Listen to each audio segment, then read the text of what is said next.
কবুল বলার আগের মুহূর্তে আপু চেঁচিয়ে ভরা বাড়ির লোকের সামনে কাব্য ভাইয়াকে বলে উঠল, আমি এই বিয়ে করতে পারবো না। আপুর কথা শুনে আমি সহ আমাদের পরিবারের সবাই অবাক চোখে তাকালাম আপুর দিকে। এসব কি বলছে আপু? আপুর কথা শুনে আব্বু গিয়ে আপুর সামনে দাঁড়িয়ে বলল, এসব কি বলছিস তুই, রিয়া? আপু আব্বুর সামনে মাথা নিচু করে বলে উঠল, আব্বু এই বিয়ে করে আমি আমার ছোট বোনের মরা মুখ দেখতে পারবো না। আপুর কথা শুনে আমার চোখ বড় বড় হয়ে গেল। মুহূর্তে আমার মুখ থেকে বেরিয়ে আসল, এসব কি বলছে আপু? কাব্য ভাইয়াকে বিয়ে করলে আমার মরা মুখ দেখবে মানে?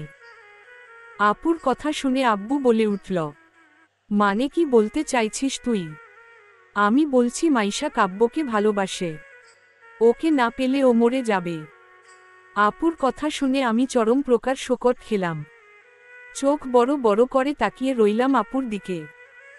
এত বড় মিথ্যা কথাটা কি করে বলল আপু, তাও আবার এমন সময় বিয়ের আসরে? এই মুহূর্তে ভয়ে হাত পা ঠান্ডা হয়ে যাচ্ছে আমার। এদিকে আব্বু রিয়াকে বলছে, তুই এইসব কি বলছিস? আমি ঠিক বলছি আব্বু, আর আমি এই বিয়ে করে আমার ছোট বোনটার জীবন নষ্ট করতে পারবো না। আমি এই বিয়ে করব না। আব্বু আপুর কথা শুনে ক্ষিপ্ত মেজাজ নিয়ে আমার সামনে এসে দাঁড়িয়ে বলল, রিয়া যা বলছে তা কি সত্যি মাইশা? আব্বুর কথা শুনে পুরো শরীর কাঁপছে আমার লাইফে দুজন মানুষকে আমি খুব ভয় পাই, আর তাদের মধ্যে একজন হলো কাব্য ভাইয়া আর এই আব্বু। আর আজ কিনা এই ভাইয়াকে নিয়ে এত বড় মিথ্যা কথা বলল আপু। কেন করল এমন আপু? এসব ভাবতে ভাবতেই আব্বু চেঁচিয়ে বলল, কি হলো, কথা বলছো না কেন? আব্বুর চেঁচানোতে আমি পুরো কেঁপে উঠলাম। আমি কাপা কাপা চোখ নিয়ে আপুর দিকে তাকালাম। আপুর দিকে তাকাতেই আপু চোখের ইশারায় বলল, হ্যাঁ বলতে। আমিও আপুর কথা মতো মাথা নাড়ালাম। আমি মাথা নাড়াতেই আব্বু ঠাসস করে আমার গালে থাপ্পড় দিয়ে দিল। আমি গালে হাত দিয়ে ছলছল চোখে তাকালাম আব্বুর দিকে। আব্বু আমার আরেক গালে থাপ্পড় দিতে যাবে এমন সময় মামা এসে ধরল আব্বুর হাত। আর মামা হলো কাব্য ভাইয়ার আব্বু। কাব্য ভাইয়া হলো আমার মামাতো ভাই। মামা আব্বুর সামনে এসে বলল, এসব কি করছিস তুই? তার চেয়ে বরং রুমে গিয়ে ভালোভাবে কথা বলে সব ঠিকঠাক করে দেই। আব্বু মামার কথা শুনে মেজাজ গরম হয়েই হন হন করে রুমের ভিতরে চলে গেল। আর মামা আমার কাছে এসে বলল, চিন্তা করিস, সব ঠিক হয়ে যাবে। এই বলে মামা আমার হাত ধরে নিয়ে গেল, সাথে কাব্য ভাইয়া আর আপুও। রুমের ভিতর মাথা নিচু করে দাঁড়িয়ে আছি আমি, সাথে আছে কাব্য ভাইয়া, মামা মামি, আপু, আম্মু আর আব্বু। এই মুহূর্তে শুধু মাথার ভিতর একটা প্রশ্নই ঘুরছে, আপু কেন করলো এমন? আর আপু এগুলো করার জন্যই তখন আমায় সরি বলেছিল। আপু নিয়ে যাওয়ার জন্য আমি রুমে আসতেই আপু বলেছিল, মাইশা একটু পর যা হবে তার জন্য সরি বনু।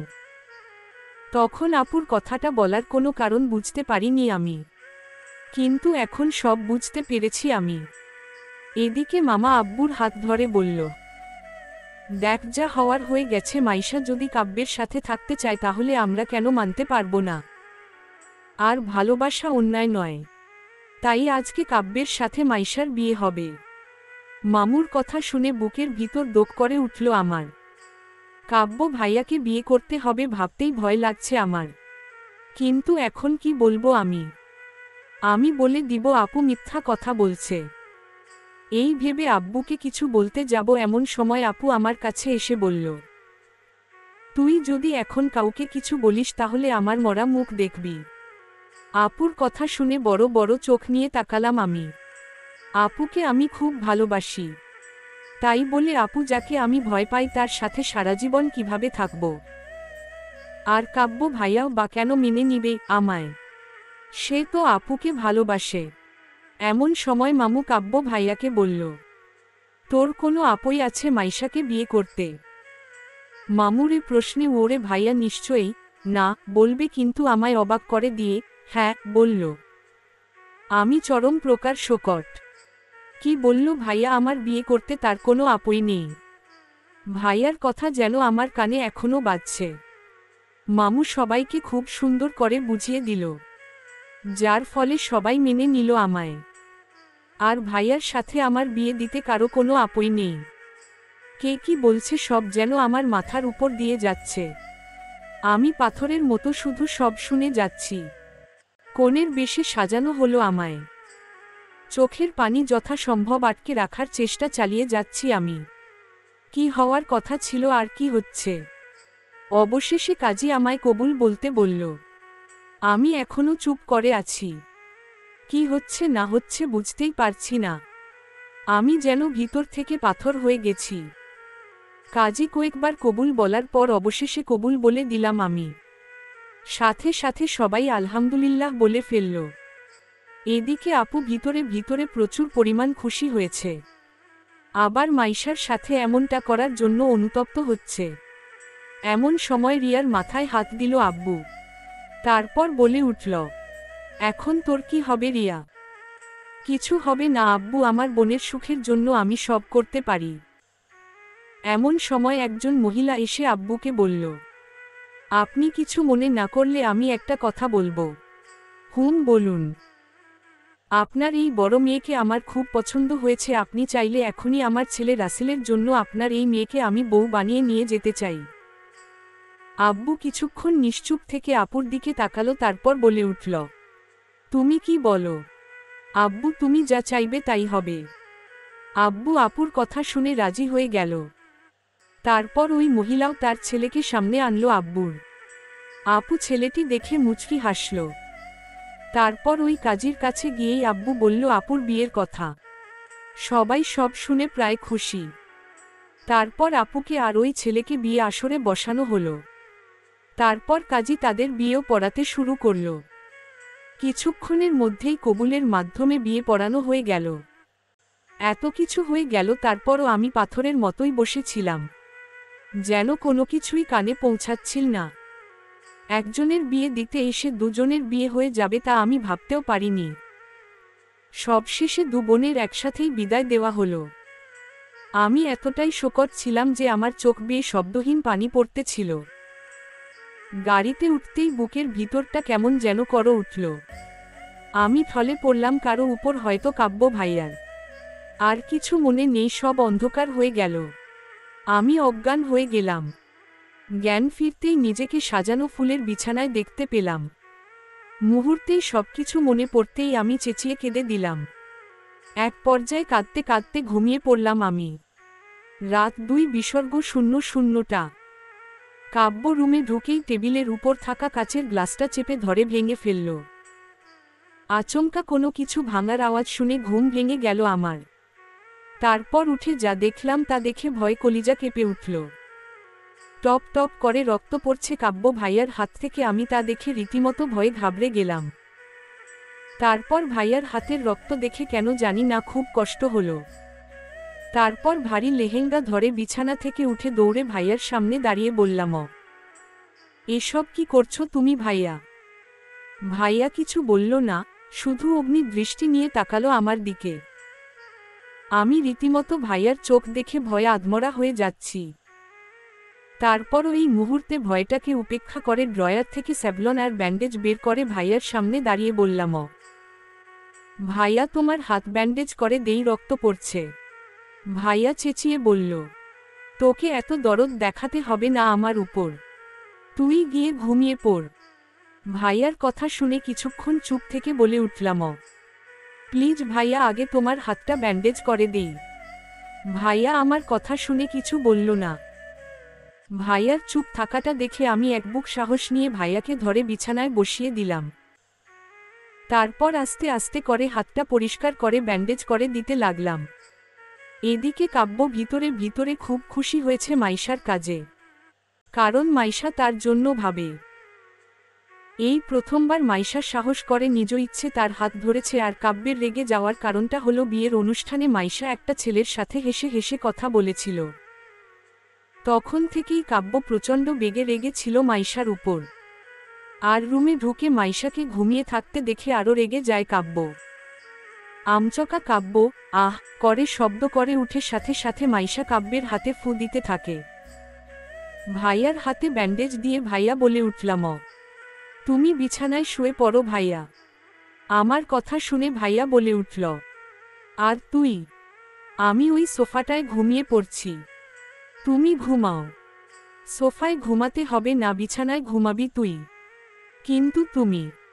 কোনো কিন্তু নেই, তাড়াতাড়ি গিয়ে ঘুমিয়ে পড়, ধমক দিয়ে।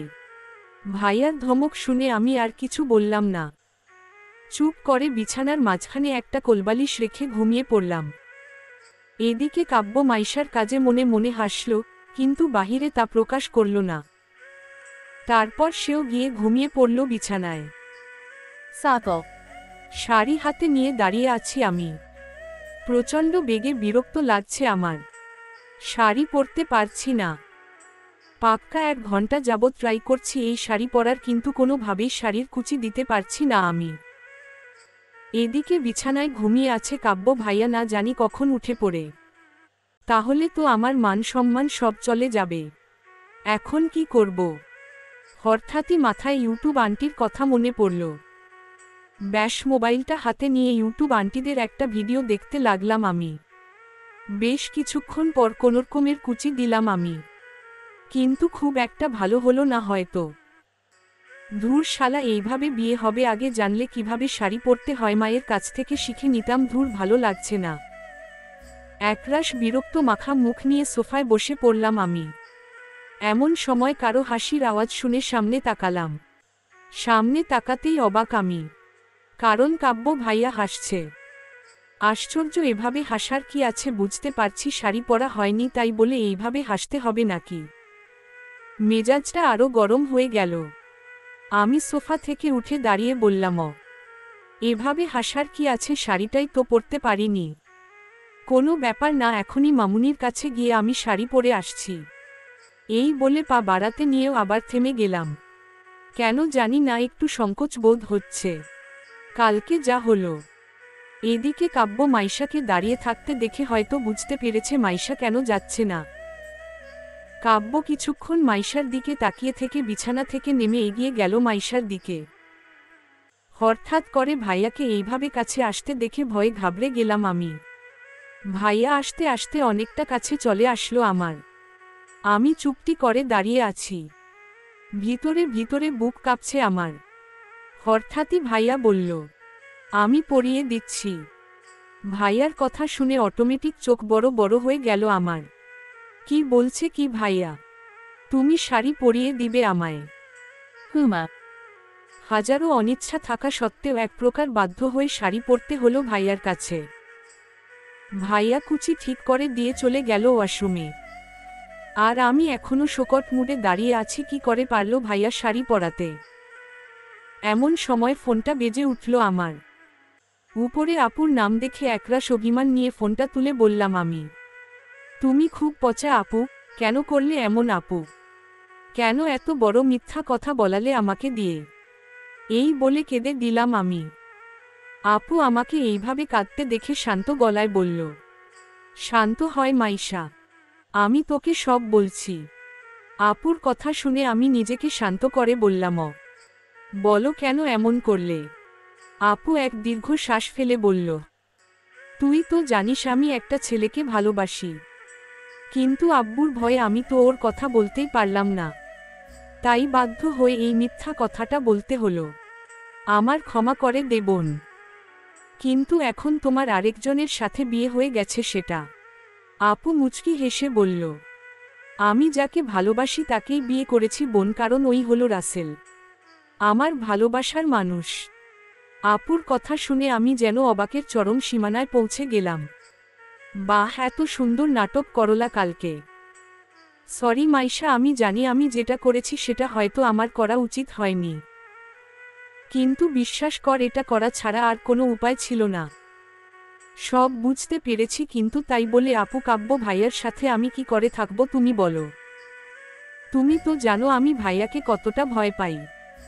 ওনার মতো এত রাগী আর বদমেজাজি মানুষের সাথে থাকা যায় তুমি বলো? একটু কষ্ট করে নে।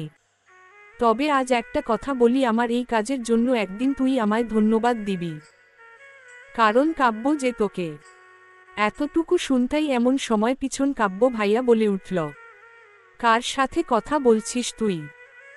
হঠাৎ করে ভাইয়া আওয়াজে ভয় পেলাম আমি। আমি আমতা আমতা করে বললাম, না মানে আপু। এই রে, আপুর সাথে বলা কথাগুলো সব শুনে নিল নাকি ভাইয়া? মেইন তুই কি বলেছিলি রিয়াকে? এই বলে ভাইয়া সামনে এগোতে লাগলো আমার দিকে। যা দেখে ভয় পেয়ে গেলাম আমি। এই রে, সব শুনে ফেলেছে মনে হয়। এই ভেবে এক প্রকার দৌড়ে রুম থেকে বেরিয়ে আসলাম আমি। আজকে আর যাচ্ছি না ভাইয়ার সামনে। এই ভেবে নিচে চলে আসলাম আমি। নিচে নামতেই দেখলাম রান্নাঘরে দাঁড়িয়ে আছি আমি, আর আমার সামনে মামুনি কাজ করছে। ভিতরে যাব কি যাব না এই ভেবে সংকোচ বোধ করছি। আচ্ছা, মামুনি কি রেগে আছে আমার উপর? কিন্তু আমার তো কোনো দোষ ছিল না। কিন্তু এটা তো মামুনিকে বলা যাবে না। এমন সময় মামুনি ডাক দিয়ে বলল, কি হলো মাইশা, তুই ওখানে দাঁড়িয়ে আছিস কেন? এখানে আয়। মামুনির কথা শুনে মনে মনে খুব খুশি হলাম আমি। তারপর মুচকি হেসে বললাম, না আসলে মামুনি, থাক আর বলতে হবে না, কালকের জন্য সংকোচ বোধ করছি সেই তো। মামুনির কথা শুনে আমি মাথা নিচু করে দাঁড়িয়ে রইলাম।